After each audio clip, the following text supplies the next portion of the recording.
Hey, what's up? Sean here with another episode of Locked On Raptors, and finally we get to talk about a win. It's been over a week, but the Raptors have beaten the Milwaukee Bucks last night at Scotiabank Arena 97-93. Fred VanVleet was incredible. Scottie Barnes is bombing threes like he's Klay Thompson, and a whole bunch more from this game. We got the dude of the game. We're going to talk about it all on today's episode with very special guest Louis Zatzman from Raptors Republic. Stick around. You are Locked On Raptors, your daily Toronto Raptors podcast, part of the Locked On Podcast Network, your team every day.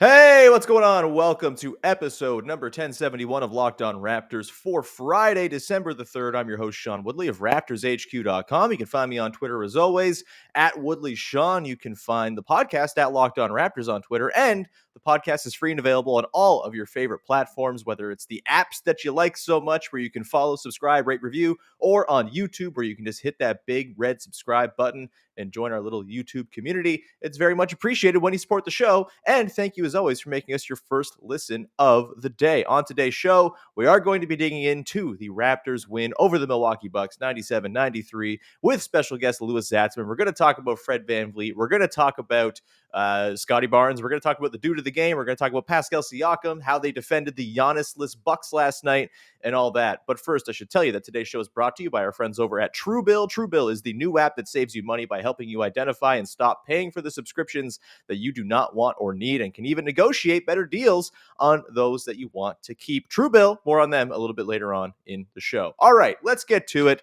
Joining me on today's show was my seat buddy last night at the Raptors game down in the primo red seats, baby. I've gotten them a couple times this year as the limitations on capacity have been profound this year down at Scotiabank Arena, but I sneaked in there, snuck in, and got to sit next to this man, Louis Zatzman from Raptors Republic. How's it going, pal? It's good, man. You stole my opener. I was going to say even more exciting than the win was getting to sit by you, but that's not news anymore. No, it's good. It's good. It's fun to be back at games. It's, in person, starting to enjoy the Raptors again. It's awesome. All is well. Yeah, it was a fun night last night down at the arena. The vibes were pretty good by not season's end, the end of the game. Hopefully the vibes are good by season's end. And I think Fred VanVleet, kind of took it upon himself to ensure the vibes were good by just beckoning the crowd at any chance he could during his enormous 26-point second half. And that's where we'll start. As I said, we'll get into the dude of the game later on. We will talk about some of the schematic stuff that was at play in this game. Kind of an interesting one considering the late scratch of Giannis Antetokounmpo. But it did open up the opportunity with Giannis being out for a bit of a get-well game for the Raptors. They've been struggling. It wasn't like a blowout that you might like in a typical get-well game against some garbage franchise like, I don't know, the Oklahoma City Thunder. But it still was a nice win nonetheless. And you got some crunch time reps in it as well. Let's begin with Fred Lewis. He was sensational in the second half. The first half kind of taken out of the action, to the ball quite a bit. Pascal Siakam really took up the mantle with the scoring burden in that first half with 15 of his 20 points. Fred just the 3 in the first half, 26 in the second half. He finishes 29 points, 5 boards, 4 assists, 9 of 17 from the field, 5 of 10 from downtown, perfect 6 of 6 from the line, and of course the team best +9. To talk about Fred VanVleet, just wax poetic. He was incredible in this game, Louis. What stood out to you from maybe his best game so far this season? Yeah, so I think for all the wonder of the second half, his first half actually deserved some love as well. I would have called him the dude of the game, right? If he played the entire game like that first half. Sure. He was really good at getting off the ball after he drew help, which meant the Raptors actually scored more in the first half than the second half. They were more efficient offensively. And Pascal Siakam scored so well, partially because VanVleet was so fantastic at drawing help, getting rid of it immediately. He had one quick turnover after he was like triple teamed, and then he was like, "Oh, that's how you're going to do it. Well, this is the answer to that." And then in the second half, they said, "Okay, we're going to get Fred some points, getting him off ball. He's going to jet around the baseline, run through some elevator doors, run around some screens, because if you're going to face guard a guy, then you're going to get clipped by a good screen." And so they threw a bunch of good screens his way. He got a bunch of catch and shoot threes. And that breaks a team when the guy that you are throwing everything at is getting open jumpers. It's the Steph Curry way, right? Mm-hmm. And Fred is getting way better at a lot of those off-ball Steph Curry movements. The sprint towards a handoff and then at the last minute backpedal when the guy tries to ice it, and then you get an open catch and shoot three like 5-8 feet away from the screener. He finishes well. I mean, he is the Toronto Raptors right now. The way he turned to the crowd, gladiator style, during a timeout and said, "Get loud," and oh boy, it got loud. Like that is the heart of a team right there. It is I would difficult. No, No, you go ahead, man. No, I was gonna say I would prefer if you were when he beckons to the crowd if he does the big balls thing as opposed to the arms, just to stay on brand. But that's fine. Carry on with what you were saying. I mean, that's 15 grand a pop. Like that's an expensive beckoning right there. It's okay. He's gonna make a lot of money in his career. I think it's been pretty established. Yeah. It's to get fined 15 grand and to continue doing something knowing that's the price. That's some real badassery right there. Oh, that's some like Jerry Stackhouse in the first year coaching Raptors 905 when it's like $25 per technical foul. And he said, "I'm gonna write a check for a G." Fred should do that for big balls dances. Either way, yeah, I was blown away by Fred's second half in particular. You totally well made point about the first half and how he didn't force the issue, even though the Bucks were loading up on him. He just allowed Siakam to cook in that extra space out there because of all the attention on Fred. Allowed Siakam to cook. And there was a stretch in the fourth quarter when, I think what you're talking about with Fred's off-ball movement was really kind of on display. It was a personal 7-0 run for Fred. I think Drew Holiday was kind of going off, and that was a hell of a fun matchup to watch all night, Fred and Holiday going at one another. But there was a section there, it pulled to like 75-73, and you get an inbound play where I don't know, it wasn't an inbound. It was like a baseline screen. It might have been an inbound at the very beginning of the play. It's all kind of blurring together. But either way, get a little back screen from Pascal Siakam on the baseline. Scottie Barnes hits Fred as he pops open, like perfect timing with a gorgeous pass from the top of the arc. Cashes it for three. The next possession down, Fred with a beautiful, well-timed cut, and Precious Achiuwa with a gorgeous bounce pass to him. Like, beautiful stuff. And then and also that back cut. Yeah. What I really loved, the guy knows how easy it is to block him at the rim. And so he gets the ball. He goes inside hand, quick off the glass, which is his left on the right-hand side. I mean, that was a really clever finish to get it up before anyone gets there, and super underrated. Like, he's a good finisher now. Anyway, please continue. So the three, then the layup, keep going. Yeah, and then he had the possession where there was like a long rebound, loose ball. He gets it, takes it all the way down, gets fouled, puts up both, and it's the 7-0 run automatically. To your point, let me just pull up his shooting numbers by distance on the season on the fly here. At the rim, between 0 and 3 feet. I think I played this game earlier this week with Sahal Abdi, asking him if he could guess what he's shooting from. Yeah, it's like inside 3 feet now, right? It's 64.3% now. Is the Fred VanVleet shooting at the rim watch is where he's at right now? It's ridiculous. He has been like just incrementally better at everything so far this season, and it's really turned into like a legit star level player. It's been amazing. So I believe it was actually a 9-0 run because it was a Bucks timeout, and that was the bookend, right? He entered the game, then the timeout. But after the timeout, they got a stop, and then he drove and got a layup. Like That's that. I mean, he's becoming Kyle Lowry. I mean, we have been describing it that way for a while. But his ability to go on those runs, to make the crowd get into the game like that. And I mean, you pointed out, right? Nick Nurse ran him alongside a lineup of like Chris Boucher, Isaac Bonga, Delano Banton, and Svi Mykhailiuk. Yep. That is some prime Kyle juice right there. Like, and he won the minutes. Yeah. He hit a pull-up three, and they got stops. Like, how much more Kyle can you be than winning the minutes alongside guys like that? He is. No one could be Kyle, and now Fred is. Like, how fortunate for the Raptors to have a guy like that. It's truly unfair, like to have, like, if things go well and they keep Fred around as long as they want to keep Fred around, just like 15 straight years of world-class point guard play. pretty awesome. And a lot of teams wish they could have that. The Knicks literally could have had that, like those two guys, if they really wanted to. Just never forget that. So, bit of a parlor game for you, Louis. I'm just curious, thinking about this now, sort of thinking about the way the roster's built, the way the contracts all come together. Like, it's pretty clear that Fred VanVleet's 4-year, $80 million a year deal, or $80 million deal, is a very good contract in terms of value for the team wise, probably significantly below what Fred VanVleet could be earning. My question to you right now is, Louis, if Fred VanVleet were a free agent this second, how much do you think he's commanding? Is he getting a max? Oh, it's easy. Yeah, of course. I think without a doubt he's getting a max. Yeah.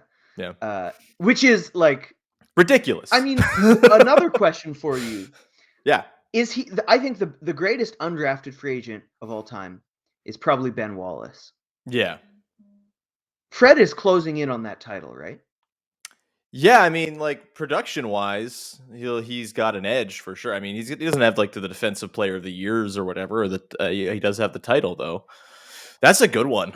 Ben Wallace or Fred VanVleet? Let's do that. Question of the day down in the comments. Ben Wallace or Fred VanVleet? Best undrafted free agent of all time. Go nuts. I'm sure the Raptors contingent who watch this podcast on YouTube will probably be biased in one direction, but hey, that's cool. Invite your Piston fan friends in here to have a chat with you as well if you'd like. Fred VanVleet, unbelievable game, just an absolute masterclass, and continues to just be like the driving force of winning for this team that they've so desperately needed. Even with all the injuries, they've been able to kind of hang tight in these games, mostly because Fred VanVleet is ridiculous. And I did not think we were going to come into this season and say Fred VanVleet's the best player on the Raptors, but as of right now, Fred VanVleet is the best player on the Raptors, and it's going to take a little bit to knock him off. And that's not even a criticism of Pascal, who I think has played very well. Last year, Fred VanVleet was the best player on the Raptors. And I think it was because Pascal probably underperformed just a little bit what we expected. See, I still had Pascal as the best Raptor last season. I think that's still where I can't totally okay with that. Yeah. Yeah, he had a very good year, right? He ended up having a great year. Shooting numbers were down. I mean, if let's talk Pascal then. Yeah.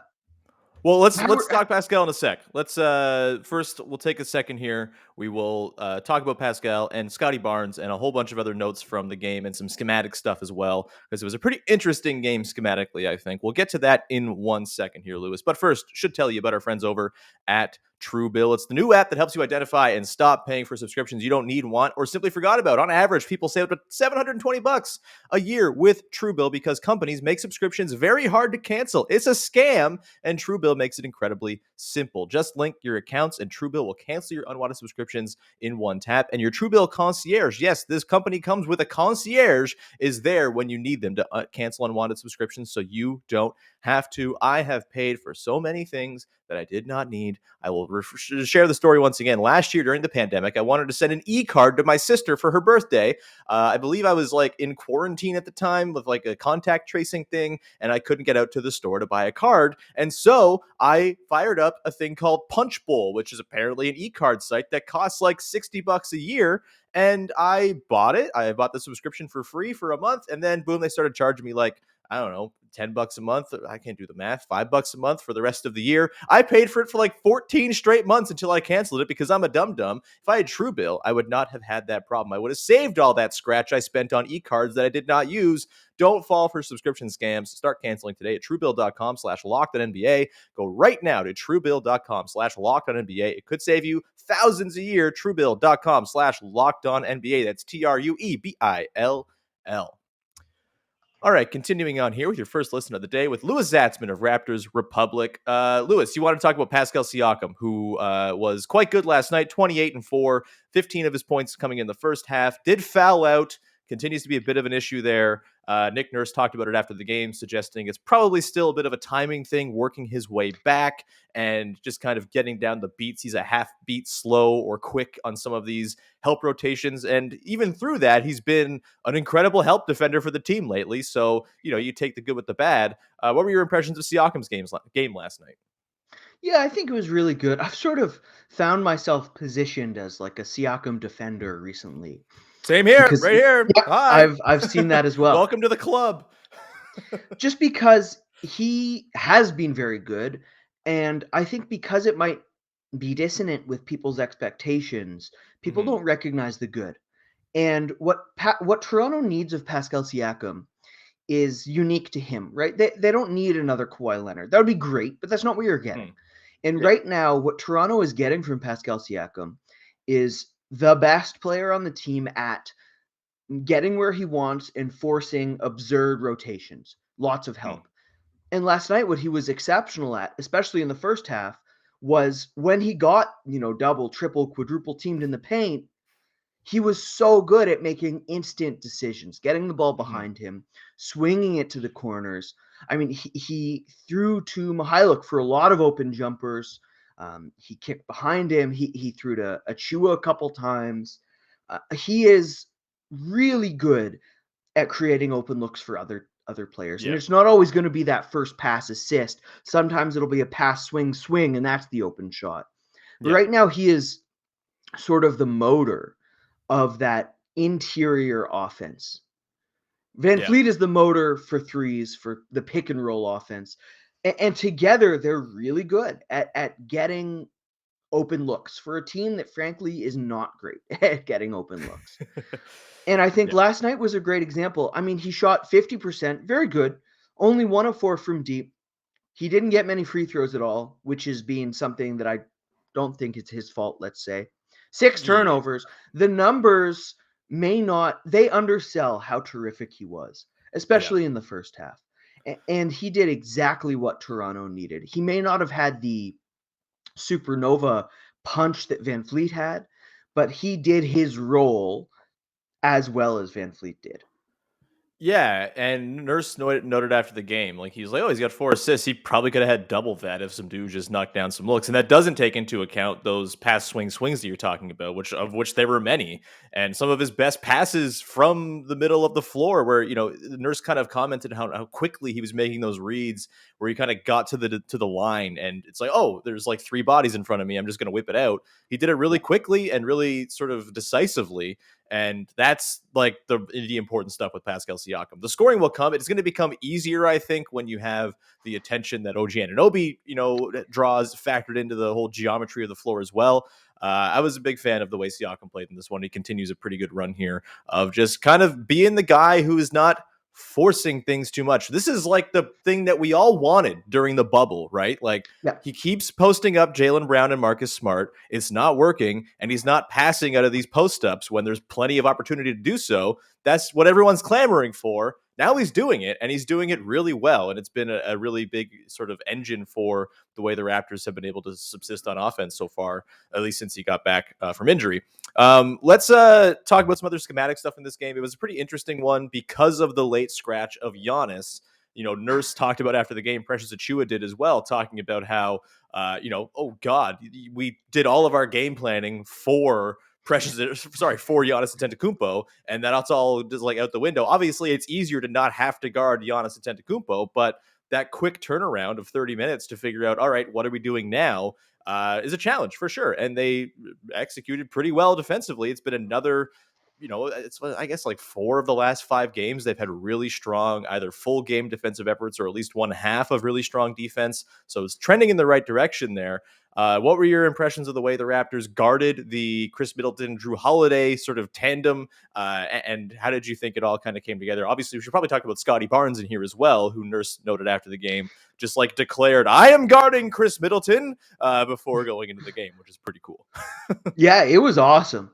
I think something that's really well that matters for how Middleton and Holiday played. They both scored well, right? Mm-hmm. But if you actually watch the game, most of their points were self-created step back jumpers.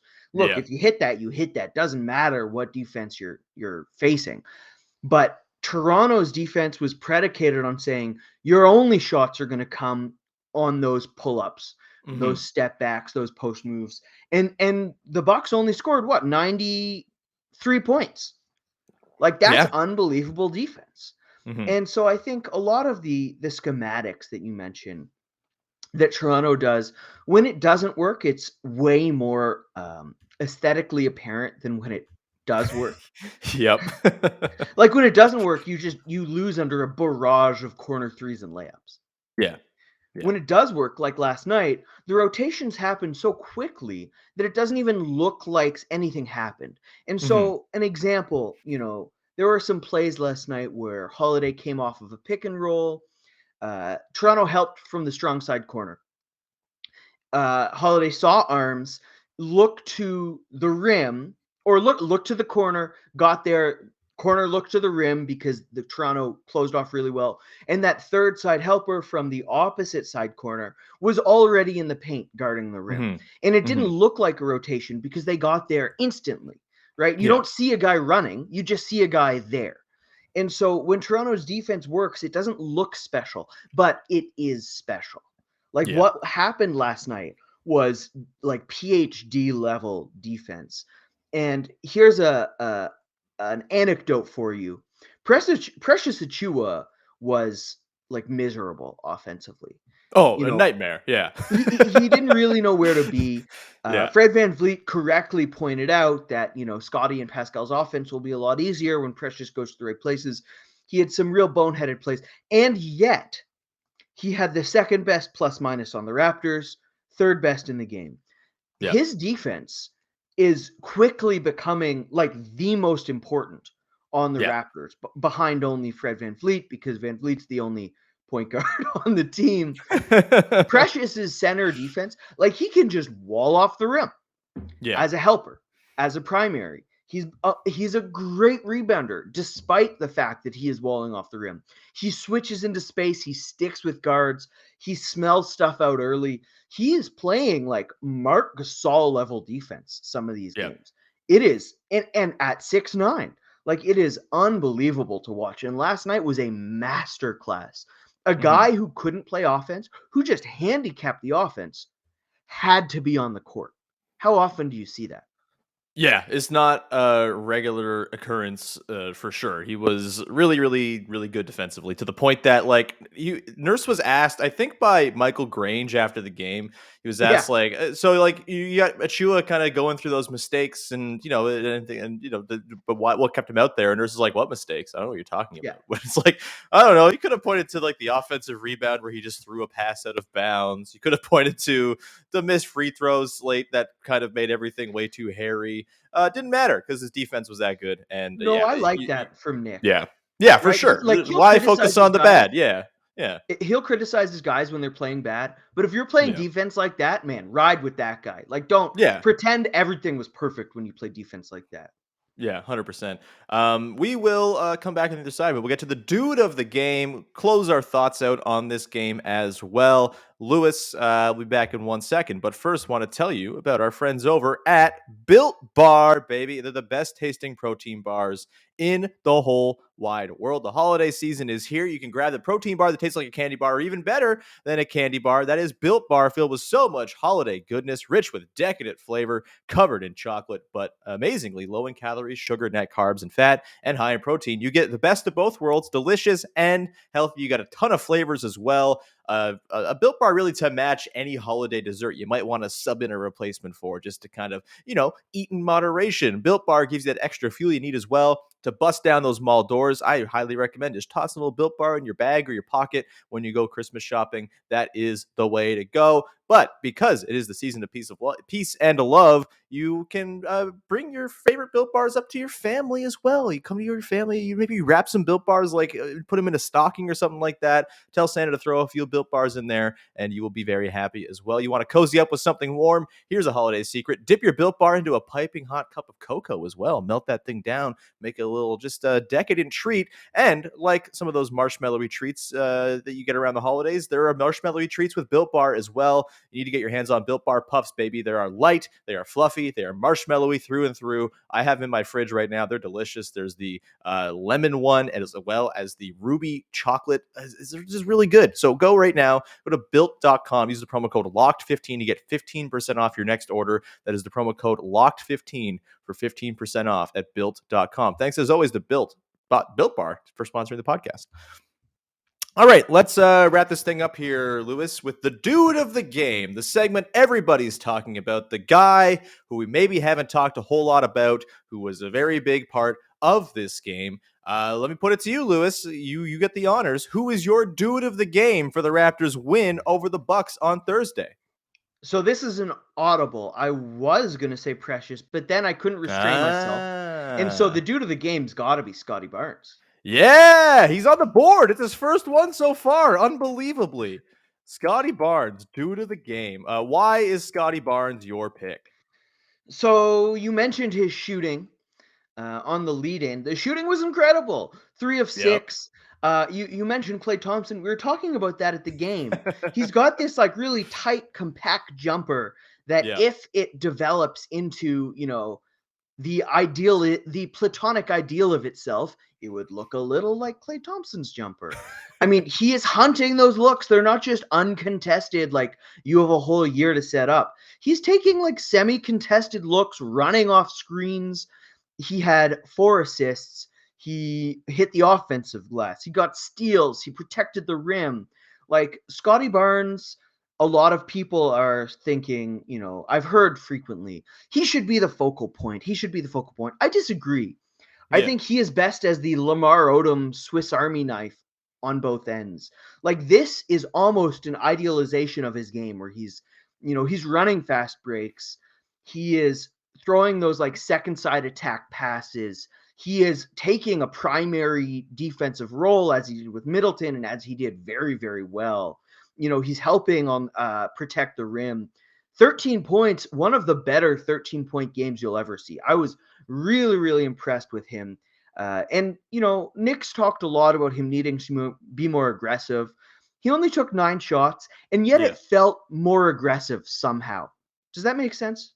Yeah, well, he had the one like pull up 3 in transition he tried to pull off. Like that's aggression if you've ever seen it. And then like he picked his spots, right? Like he had he only made 2-pointers in this game, and they were both just like him deciding, I'm scoring here. We need this bucket. The first one was he sort of dribbled himself into that like Dirk-esque fadeaway and put it in. That made us yelp a little bit on press row. And then the next one, he posts up, and then he has like the double clutch, like rainbow that he puts up from like, I don't know, 8 feet. And the touch on that was just insane. And I'm just blown away by his ability to get to where he wants to go as a rookie. Like, you don't often see that. Usually it takes a long time to be able to just get to the spots that you want to be at.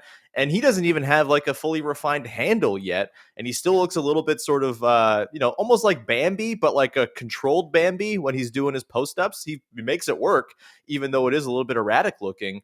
Imagine what it's going to be once that handle tightens a little bit and he kind of just has that bag a little bit more refined. The 3-point shooting too is like very meaningful as it turns out, especially with the way this Raptors team wants to play and the way they're constructed. You would figure that once they're healthy again, they'll go back to starting with the small lineup because that's what they've done when they've had all those guys available. It seems to fit the vision. And the thinking was, well, if Pascal can shoot, that can kind of mitigate the lack of Scottie shooting. Maybe it's just, Scottie can shoot, and that just frees up Pascal to be on the ball more. There's more space for him. There's more space for Fred. There's more space for everybody. It's just a really, really critical development, not only for this season, but obviously in terms of big picture down the line. He's shooting 38% on nearly 2 attempts a game. That's significant and well ahead of where anyone expected his offensive game was going to be, where his shooting was going to be. It's been a true delight to see the people who were skeptics of Scottie Barnes just kind of be like, well, what are you going to do? He's awesome now. It's a pretty fun and satisfying thing.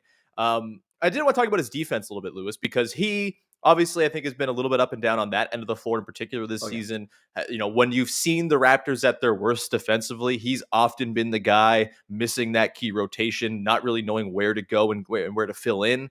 And he, I think, has kind of turned things around here in the last 5-6 games. And it's been, not surprisingly, like kind of in line with a lot of the best Raptors defensive performances of the season. Obviously, you have Siakam stepping his game up there too, Precious Achiuwa doing his thing. But what are you seeing right now with Barnes on the defensive end, aside from the fact that he just like, I'm guarding Chris Middleton and I'm going to hold him to 8 of 20 over the course of the night? In terms of just like his overall team defense and where he's slotting in, what are you seeing from him in terms of improvement, if there is any for you that you've seen? Yeah. No, he is a lot better on the ball. And so you talked about his mistakes, and you astutely mentioned missed rotations. That's right.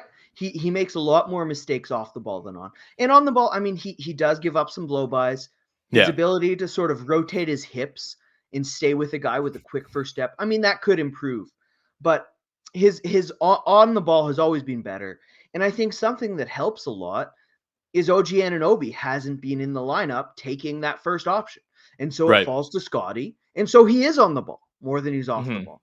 And so we've just seen him in a situation that plays to his strengths more than a situation that plays off. Like his worst defensive game was probably that one against the Celtics where he guarded Robert Williams. And that's all off ball. Like Robert Williams doesn't touch the ball unless it's in midair and he's dunking it on your head. Yeah, like within like inches of the basket, literally, is the only time his fingers are on it. Yeah. And guarding that guy is tough. Like that is, we talked about that PhD level defense where you rotate and you have to know where to be at all time. That is way harder for an athlete of Scottie's caliber because athleticism almost has nothing to do with it. Yeah. Right. You just have to think the game, not be this brilliant athlete. And Scottie obviously is a rookie. Like that's just a fact. And so it's hard. So I think the improvement, a lot of what we've seen is just him being played in a situation that's paradoxically harder, right? You're guarding other team stars, easier for him. At the same time, he is fitting in better, right? He still has to make rotations. He's doing it cleaner. And so we've seen sort of context and performance both improve for him at the same time, which I think his defense, you're just going to see a very linear over time. It's going to get better. That's what you expect from rookies of that athletic caliber. Like there will be times where he lets the team down. That's life. That happens. But overall, if you look at the big picture, just better and better with every stretch. And it's also like what you expect to see, like learning Nick Nurse's system. It's not easy. It takes time. It takes a lot of refinement and just sort of like deep understanding of where you got to be and like high level stuff. And I'm not surprised it's taken some time. I don't, let me run this theory by you, and maybe there's a corollary we can pull with last year. So last year, Raptors start 2-8. It's really rough. They don't look very good. But by the end of that 2-8 stretch, they're still losing games, but the process starts to look a little bit better. And they have like the close rim out games with Siakam on that road trip where, they could have, they were inches away from winning. Yeah. The Suns, I think the Blazers was in there. The Warriors. And like, those games didn't go right results wise, but eventually that process ended up leading to a really nice stretch where they go like 15-8. They pull back to 500 before COVID hits and ruins everything. Do you feel like we might be in that sort of similar early stage where the process is turning around and eventually the results are going to follow, especially when you look at the schedule? It gets a little bit easier in terms of the rest of this homestand, followed by a whole lot of home games between now and the middle of January. Totally. I think that's a very good corollary. I don't know. What does corollary mean? Help me out here. It's like a simulacrum. I don't know. I'm making up words now. No, it's a good comparison. It works well for me. I think another component is Toronto doesn't have a ton of overlap of skill sets on the roster. And so you lose one OG Anunoby, you're thin. You lose an OG Anunoby, a Khem Birch, and a Yuta Watanabe. It's like, and a Gary Trent Jr. And a Gary Trent Jr. It's like, well, you just don't really have the bodies that can play offense at that point. And so I think a lot of what we're seeing as they're turning around is they're just having more guys in the roster. Yuta's back, Gary's back. And as OG and Khem come back, they're going to start winning games. At the same time, the guys who are healthy and have been healthy have been improving. I completely agree with you. Right. Siakam mentioned yesterday with Josh Lewenberg how he came back early, right? He's working his way back physically. He is going to improve. And we've seen his defense go from, below what we'd expect because he just had major surgery to he was a defensive wizard last night. And so, yes, I think last year is a very good comparison. I don't expect them to have a similar fall off. And to be honest, I think, I'd expect them to finish the season at or around 500, maybe 42 and 40 is what I predicted before the year. I'm Same still here. sticking with that. You were also 42-40? Yep, right on that. I got a lot riding on that in our over-unders game with Sahal and Vivek. We're really leaning on that 42, and there's a bonus point at play for getting the record correct. So here's hoping. I told you to take the Thunder last night, so I don't think you want to agree with me on. We should talk about this. I was making a parlay before the game, just because I was bored. And I was like, let's waste some money, shall we? And we're looking at the lines, and it's Grizzlies by 11.5, and I'm like, obviously the Grizzlies are going to beat the – they don't have Shea. They don't have, like, half their team. Giddey's not playing, obviously. And you were like, yeah, but they don't have Ja in Memphis, and the Thunder are tryhards or something. I don't know. I put money on the Thunder to cover the 11.5. They were 62 points away from doing that. Thanks, Louis. Anytime, buddy. Anytime. It's okay. I lost every other bet in that parlay as well. Did the Bulls win? I had maybe the Bulls, but it was rough stuff. Yeah, no, not a good time. Yeah, the Bulls didn't even cover. I lost all 4 of my bets on that ticket, so it's not your fault, but it's just sort of your fault. The parlay. I agree. It's really hard to do. We're revolutionizing the gambling world. By the way, just an honorary due to the game mention to a specific play by Pascal Siakam in the fourth quarter when he was on 5 fouls. In transition, gets back with just an insane vertical contest to force a miss. It goes back the other way. They get a bucket the other way. Pascal, very good defensively, as it turns out. But Scottie Barnes is, of course, your dude of the game. His first of the season, which is a little bit surprising, but hey, is where we are. He's been too star-driven to be the dude of the game so far this year, I guess. Either way, Louis, that's going to do it for today's episode. Thank you so much for popping on, man. It's lovely chatting with you always. You are such a bright basketball mind. Where can people check out all of your wonderful work? Well, first of all, thank you. I didn't get enough of you last night. So much fun to chat more. You can find me at Raptors Republic. Sorry for your misfortune. You're living the Katie Heindel life right now. I don't want anyone to live that life. It's a good life. You can find me at Raptors Republic. You can find some of my league-wide stuff at 538. You can find me on Twitter, just my name at Louis Zatzman. Always more basketball convos to be had. Go read Lewis's piece about Precious Achiuwa being kick-ass at defense and all the other great stuff you got going. It's a shame you couldn't write the piece you wanted to write last night, which was about Giannis, who then got scratched, and you were apoplectic for a good half of the game next to me. I wanted to console you. Yeah. Here, let me just leak some of my lead because it's not going anywhere else. Sure. I wrote this great lead about Scottie and Giannis because it was a comparison, both warming up at the same time. Right. And Scottie was trying a different move every time, and Giannis, everything was like granite, like just carved anew. And I wrote about Scottie as a riverbed where like the water washes past each drawing every time, so the bed is empty. And Giannis was like the fossil buried in the riverbed that's like the same like every time, mass produced, it's like you're not changing that thing no matter how many years. I was really proud of it, and then Giannis had to up and blow it up. So now I get to spill it here. Yeah, damn you, Mike Budenholzer, or as our friend and former guest of the show, Herbie Kuhn, calls him, Mike Budenholzer. That's going to do it for today's episode. Thank you so much for tuning in. As always, you can find me on Twitter at Woodley Sean. Thank you for making us your first listen as well. Go make your second listen of the day. Locked On Fantasy Basketball's Josh Lloyd is helping you win your league every single day. He is very, very good at his job, as it turns out. That will do it. We'll be back again on Monday to talk about the game against the Wizards. Have a wonderful weekend. We'll talk to you then. Bye-bye.